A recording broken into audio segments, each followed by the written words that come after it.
pa rin ang gutom ng mamamayang nagmamakaawa sa konting tulong, ngunit di madinig-dinig, parang mga walang tenga. Ngunit ang lakas makatunog kapag usapang pera. Mga politiko kurakot, naubod ng buraot. Mga magagaling lang pag kumabigyan kumakot. Pag may sakuna na di mo alam kung saan lupalot, hahanapin at hahagilapin tong mga hayop. Ngunit anumang hirap sa atin na nangyayari, ay merong tagapagtanggol ng tatayong bayani, na maging patas ang hati ng bawat bungat ani, na ang tanging nagtanim ay tayo ring nakararami. Laman din ang bulsa natin ng kaban ng bayan, porto nga ba o dagdag sa kanyang kayamanan. Basta tandaan sa oras ng pangangailangan, huwag kalimutan tawagin ang kanyang pangalan. Tanggol bagong sugo ng kabutihan, laban sa buhay at buwit ay tapo ng lipunan.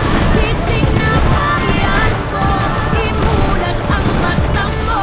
Mga bulok na sistemang di uobra sa isang Tablado ang 20 panghapunan, swerteng natauan at nalaman sinong tunay na peste sa lipunan. Nung may isang ireya sa peke, manungkulang presente sa